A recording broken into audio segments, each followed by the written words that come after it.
Eradicating Helicobacter pylori.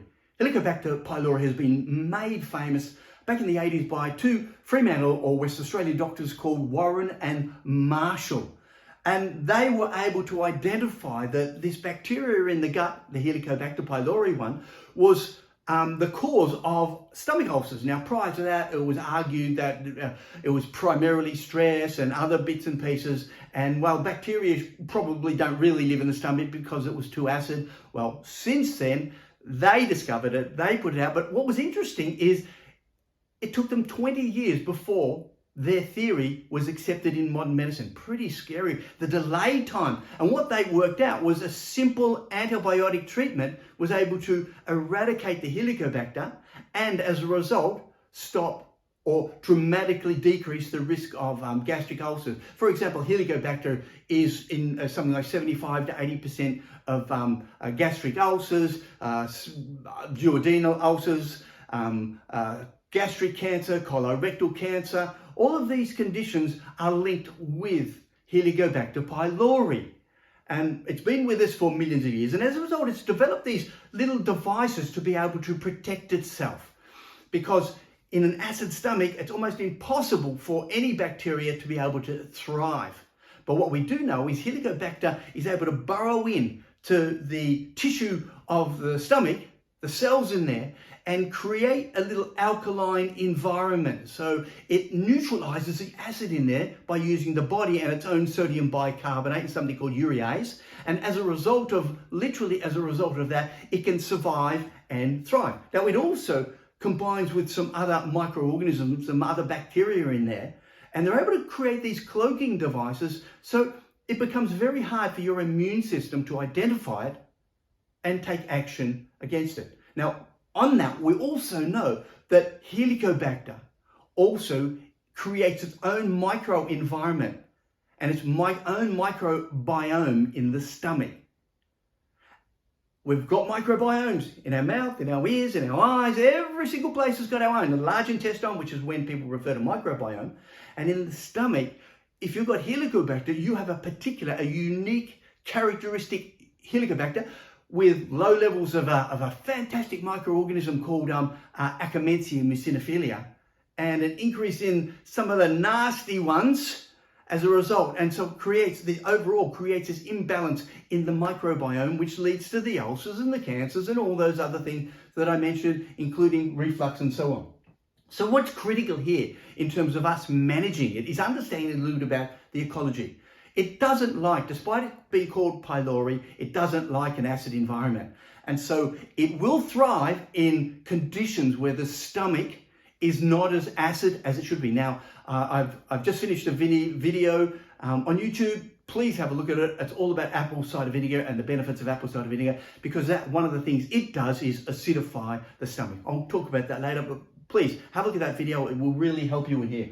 But what happens is that if people have large meals like pizzas and hamburgers and these really processed foods with lots of carbohydrates, lots of sugars and all those things, it tends, if anything, to alkalize the stomach. And it might take 4 or 5 hours before the stomach acid catches up with those big meals that we've eaten. So as a result, it creates a perfect environment for Helicobacter to thrive. Now, here's a little hint, okay, already. Small meals and, of course, less processing makes a big difference in terms of controlling Helicobacter.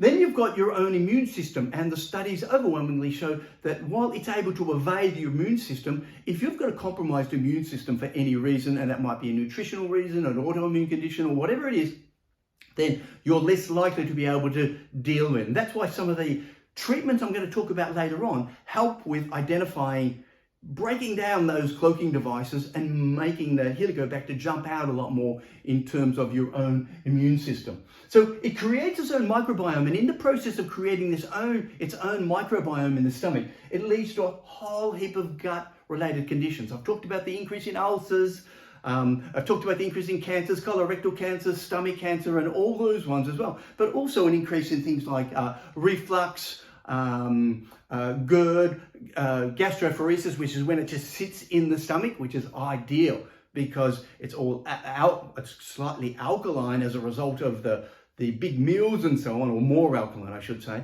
and the bacteria can thrive in there. And so it creates all these gut conditions. But it also, and that's one of the easiest ways to tell if you've got it. So if you've got recurring reflux and all these, then hey, get it tested. The second one is, of course, autoimmune conditions. Now, we all know that the gut is the primary source of our immune system. So anything goes wrong in the gut can play havoc with our autoimmune system. So we see a lot of immune-mediated intestinal inflammation, so the gut's inflamed, inflammatory bowel disease, that's things like colitis and so on. We see a 2 to 3 increase in some autoimmune thyroid diseases, diabetes type 1, increase in rheumatoid arthritis, chronic skin conditions even, urticaria and psoriasis. All of these, by the way, are linked to the gut, and they're linked to Helicobacter. So if you're seeing some of these autoimmune conditions and you've got the reflux, then again, it's hinting that maybe something is wrong there. But it's also telling us very much that we need to do something about it. In the long term, there's also a lot of other health conditions that it's linked with, including bone health, liver and gallbladder conditions. So again, it's suggesting something, but also chronic mental health conditions such as Alzheimer's, but also some short-term ones, even stress and anxiety, can be linked back to Helicobacter. These are what all the studies are showing. So we're going down here, liver conditions, cardiovascular conditions. It increases the risk of heart attack and stroke. Now, one of the ways it does that is literally, not just because of the inflammation and the oxidation, but it literally increases the risk of hypertension. And there's a whole raft of studies out there showing that people who have uncontrolled hypertension, that's the one that doesn't work with the drugs. So they might be taking 3 or 4 or 5 drugs and the hypertension is still there. When they grab that select group and treat them with Helicobacter, treat them for Helicobacter, a large proportion of them, their hypertension decreases. Wow. It may be one of those secret hidden problems or causing hypertension.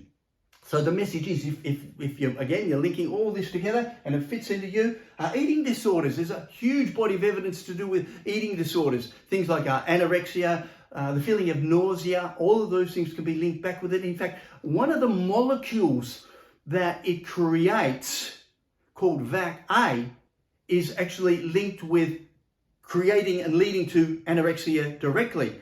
And funnily enough, all the symptoms of anorexia and those eating disorders can be shown up to be caused by Helicobacter and lead to things like lower body weight, less hunger, feeling nauseous and sick with foods and so on. And there have been a number of studies which have shown that eradication of Helicobacter can improve those conditions. So it's another condition out there that's pretty well hidden by it. And of course, it also leads to nutritional deficiencies. And the reason it leads to nutritional deficiencies is very simply because it really reduces the stomach acid in the stomach, and therefore you're not able to digest your minerals like iron and calcium and magnesium and zinc and so on. And as a result, also, you tend to be low in your B vitamins, particularly B12, and you're ready, vitamin D. Now, there's a little hint, by the way, because they actually show that vitamin D can be beneficial in helping treat Helicobacter, but we'll get onto that a little bit later. So it's pretty interesting how it has all these implications throughout the body. But I want to touch on a special case, and that's children. And why I want to do that is because children find it hard to, I suppose, explain the conditions that they're suffering from and so on. And often they'll be just saying, I don't feel well, I feel nauseous, I've got stomach problems. Some of the eating issues that kids typically suffer from or go through lots of time, inattentive eating, all of these are linked literally with Helicobacter. There's another one, by the way, just called gnawing of the fingers and stuff like that associated with it. So with kids, now kids, the percentage of kids in developed countries that have Helicobacter is about 10 to 15%. But again, if you've been overseas, then it increases that risk. And the typical symptoms that kids would say that they've got are things like abdominal pain. So bloating, gas, issues like that, and just not digesting properly. And it can, by the way, lead to constipation and or diarrhea. So it can be a whole raft of these potential issues over there. So with that in mind, what do we do to start dealing with it? Now, I'm going to give you the science on it. All this is based on the scientific studies. There are thousands of studies on there. And I want to start with some of the simple things first. Lifestyle, because our lifestyle plays a big role in our health, overall health, well-being, and of course it has a big role in our immune system. The first one is some medications, pharmaceuticals, and there's a whole raft of medications. I've just listed two big ones up there, analgesics and the corticosteroids. They've all been associated with an increased risk of Helicobacter. And if you've got Helicobacter, promoting, and because they both affect the stomach acid and as well your immune system. So it's a double-edged sword against you in that case.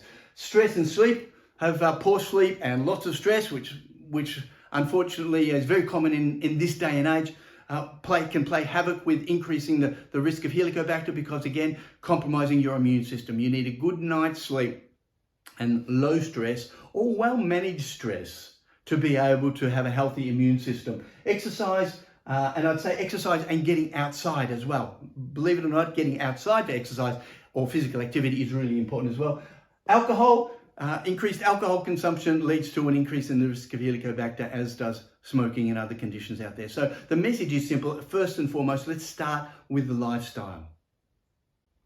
So understanding the role of lifestyle is about looking long-term. These are things that are going to improve your health as well as at the same time reduce your risk of reinfection and or looking after your immune system.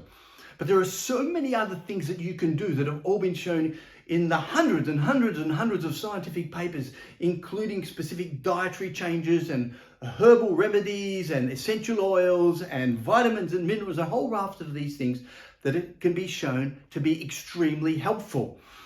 But in addition to that, it's important to understand that the damage done by Helicobacter, and in fact, most of all the other chronic health conditions as well, is as a result of inflammation and oxidation. So one of the things we want to achieve here in this program is also the repair and looking after long-term health by reducing inflammation and reducing oxidation. So it's important to understand that while we're eradicating Helicobacter, we're also helping in the healing process, which is what you want if you've developed precancerous cells or ulcers or anything like that. So coming back to it then, what we want to do first is make sure that the gut environment is as inhospitable as possible. We want Helicobacter to feel really, really stressed, and the best way to do that is with an acid stomach. Now, that means get rid of those big meals. If you're going to have meals, have smaller meals. Meals that are easily digested. Now, we're talking about a period in the beginning, maybe 2 weeks, 3 weeks. So it's not too much to ask you to look at this. Look at your diet and lifestyle for the next couple of weeks and say, well, I've got to get rid of this. The antibiotics don't work anymore and they have serious side effects. So in terms of mucking up your whole microbiome through your body. And so what we want to do is work out, have smaller meals, have some more fruit and veggies, have more of the things that are easily digested, raw foods and so on, and just not the big over-processed meals. Get rid of the carbohydrates. You'll be amazed in terms of your own health and well-being by getting rid of the carbohydrates anyway, and look at your overall eating habits. Another factor they've actually found, back on to pH. One of the things I've been working on a lot is apple cider vinegar. And while I could not find any research on apple cider vinegar and Helicobacter, we know that apple cider vinegar helps contribute to an acid stomach and therefore will also help control Helicobacter. But I can honestly say I couldn't find a study on it, but I would highly recommend it. And also, as I said earlier, watch the other video that I've got on apple cider vinegar because it'll make a huge difference. It'll tell you how and when to eat it, use it and so on. But another aspect here is a low nickel diet. Now, what does that mean? Some foods are high in nickel. Now, it's pretty hard because so many foods have, but in the studies they've done, 2 or 3 of them that I found, if they got people to have a low nickel diet, it increased the likelihood that the other treatment programs were going to be effective. Something for you to look into because I think it's too complex to try and get out here. But when it comes to diet, what do you need? Well, fruits. Without any doubt whatsoever, there's a whole raft of evidence on the role of those really, really fantastic berries. Blueberries, bilberry, elderberry, raspberry, strawberry. This is the good part, isn't it? These are delicious things, and the more of you have, you see, the polyphenols don't just lower oxidation and inflammation, but the polyphenols in these actually help break down that a cloaking device around the Helicobacter and the cell itself and make it more vulnerable to attack by the stomach and your own immune system. So it's a win-win situation. Now, probably the most studied of the berries is cranberry and cranberry juice. Now, make sure it's 100% cranberry juice, okay? Not a fruit juice, 100% cranberry juice. And they talk about having a glass or two a day. So that's 250 or 500 ml a day in terms of the treatments. And they've done double-blind control studies where they've used that and given a placebo, and they're shown to be extremely effective in addition to all the other things that you do along the way. Now, what's great about cranberry is it also helps control the little fungi in there called candida. All these things do, candida, E. coli and strep. So it has many, many, many benefits, and a lot of women know some extra benefits that are as a result of cranberry. Now, there's also another fantastic plant out there called moringa. Now, you probably haven't heard of moringa yet, but it's in all our health food stores. You can get it as a powder or you can get it as a leaf. I actually have a couple of little trees, little bushes, and they're not big enough yet to harvest all for what I use every day. I use it every day. It's got so many remarkable properties, including boosting your immune system and controlling Helicobacter. In fact, it's one of the major methods in developing countries that they use in terms of controlling Helicobacter. It's one of the major strategies that they've been using. Fish oils are very effective. So that's your omega-3s. That doesn't just boost your immune system, but also helps overall health, well-being, and helps control Helicobacter. And it has to be the extra virgin. That's the EVU I've got there for extra virgin olive oil as well. Aloe vera comes into it. Aloe vera, a lot of people, you can get aloe vera as a gel, you can get aloe vera as a liquid, you can get it from just about any of the health food stores, supermarkets and so on. And again, it's a regular for me to just take in because it's so healing for the gut. In fact, put on your skin because it's healing for the skin as well. And of course, another one called slippery elm. And slippery elm is a little bit harder to take, but still really good for you. Some of the other foods, broccoli sprouts. Now, a good health food store has broccoli sprouts. And then again, studies have been done where they've given people broccoli sprouts on their own and they get a 40, 50, 60% reduction in Helicobacter number. And of course, if you do 2 or 3 or 4 of these, or 5 or 6 or 7 of them, then imagine then that you're doing these steps for the rest of your life, because they're not so hard, are they? Cabbage juice, I'm not convinced on how that one tastes, but increasing your cabbage consumption. All the brassicas have fantastic properties, and ladies, particularly in terms of balancing estrogen and reducing the risk of breast cancer. Marvelous. Probiotics, a lot of research, and that's just the primary ones, the lactobacillus ones that you get in the yogurts, that you get as a supplement and so on. And there's a fungi one, or I should say, a mold called Saccharomyces as a probiotic. It's brilliant as well, has lots and lots of benefits throughout the body. So you can get Saccharomyces and you get combinations of these. A lot of people ask me which one's the best. In this time, go for the simplest one, two or three species varieties of probiotics. You don't need this big range that, for dealing with this type of issue. So probiotics are absolutely fantastic. Now, one I haven't written down here is honey. Honey has lots of antimicrobial properties. It has antibacterial, antifungal, antiviral properties. And so adding honey to any of these to make them a little bit sweeter is a great idea. And I'll share one of those a little bit later. So honey and bee products, the propolis and so on, have been shown to be effective in controlling Helicobacter. Now, that doesn't mean you consume a litre a day, a kilo a day, but it does mean you can add it into your regime here. Now, one of my favorites is the essential oils, and essential oils are fantastic. They are extreme concentrated, so you never, ever, ever put them on and deal with them in a concentrated form. And you always look for food-grade essential oils if you're taking them in. And you usually consume them at a percentage, about a 5 or 6% ratio. So never ever are they concentrated, they're always diluted. And they're the concentrations that they use in the studies to have effectiveness. And every one of these ones, which I'll mention in a moment, have on their own rights have 50 to 60% eradication rates of Helicobacter. And again, what they do is they help get rid of that cloaking device, they help control Helicobacter, but they also are anti-inflammatory and antioxidant, and interestingly enough, they feed the rest of the gut microbiome. They're actually called phytobiotics. They do really good for the rest of the microbiome. So you've got lemongrass, sage, rosemary, and thyme, which is my favourite. These are essential oils. You've got lemon balm, tea tree, and lemon. Now, these have all been shown to be effective, and so many, many more. I just picked the ones that are probably easiest for us to be able to go down, speak to someone. Always speak to someone about using essential oils internally. But as I said, they're always diluted in food grade. Now, as well as the essential oils, you've got the herbs and spices. And you'll see that there's an overlap with those. So I use a lot of the things, for example, lemongrass we use in our cooking, in our food, rosemary, sage, and thyme. That's that one there, by the way. Cinnamon, turmeric and ginger, garlic. All of these have been used effectively in controlling it. Now, I like to suggest people that you have about a teaspoon a day of mixed herbs and spices. And in every country in the world, with the exception of English-speaking countries, they use herbs and spices on a regular basis for breakfast, lunch and dinner. And not only does it taste good, but it also helps control all the nasties out there. Not just the Helicobacter, but the Candida and the Clostridia and all those other conditions. And in the same time, feeding the gut. They've got all these marvelous properties. I've done lots of little videos on them, so have a look at those too, please, because you'll see a big difference in how good they are and how we should be building them in. Now, down the bottom here, I've mentioned garlic there. That's an easy one to add in. Add in as much garlic, and you can actually get garlic oil as well.